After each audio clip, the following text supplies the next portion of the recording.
Welcome back to Inside Texas Politics. To San Antonio now, which is in the middle of a major economic comeback. But there are other issues there that have people talking. A tunnel that Elon Musk wants to build and the 6-month-old strike by musicians from the Symphony Orchestra. We had lots of questions for San Antonio's Mayor, Ron Nirenberg, who spoke to us from his office at City Hall. Mayor, welcome back to the program. Let's start with the economy and visitor traffic there. San Antonio is really hoping that later this year, will be a good economic comeback for the city. What is the city seeing so far? What kind of trends are you guys seeing as far as the Riverwalk, conventions, et cetera?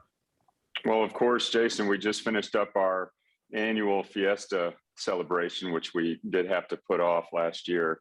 But things are back. I mean, the traffic in the downtown area is as intense as it was pre-pandemic.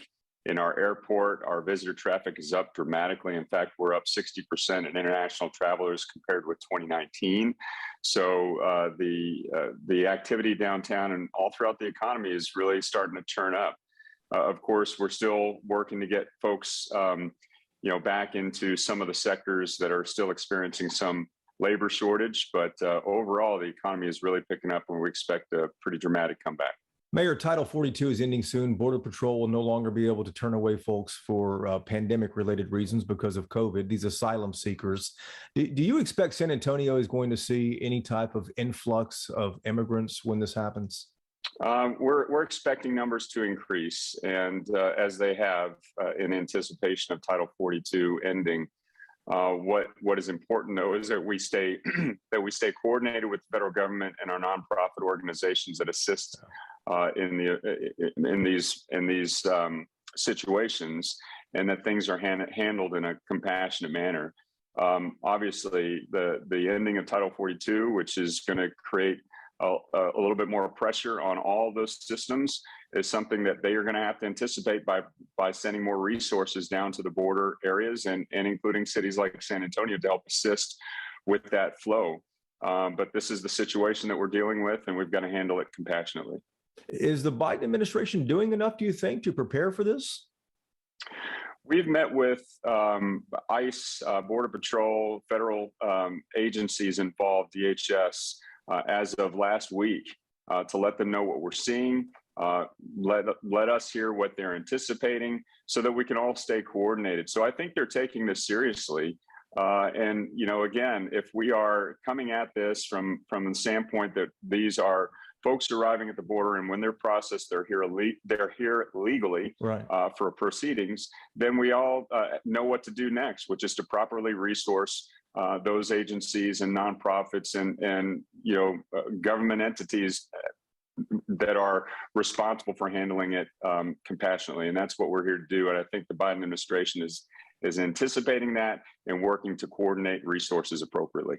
Elon Musk wants to build a tunnel between the airport and downtown San Antonio. The Alamo Regional Mobility Association is starting negotiations with that. Tesla cars would be running underground, about 30 feet underground between those two places. Where are you on this issue? We have a lot of transportation issues that we want to solve here in Texas and in San Antonio, frankly. That doesn't solve any of them. Well, it sounds like you wouldn't support it at all. What I have seen after exploring the boring tunnel concept, again, doesn't suit any of the priorities that we're trying to achieve in transportation. I want to ask you a question about something making headlines in San Antonio. The Symphony has been on strike for 6 months. A federal mediator trying to figure that out. Their musicians say they want a living wage and they want health insurance as well. Musicians say they're frustrated because they haven't heard from you on this issue when they've heard from plenty of other candidates and some lawmakers as well. What do you say to them this morning? Well, I will say what I have said from the start, which is that San Antonio is the 7th largest city in the United States, and arts and culture are the foundation of our community. And we need a full-size, well-paid symphony orchestra in this city. With regard to how to solve the current contract dispute, however, it is in federal mediation. And until that mediation is finished, we won't be able to work on any additional supports for the symphony. The mediator has to do their work, and then we'll get to work at making sure that we have, again, a proper outcome that achieves what San Antonio needs, which is a robust symphony orchestra, as I've said from the very start. Mayor, thank you for the time. Thank you.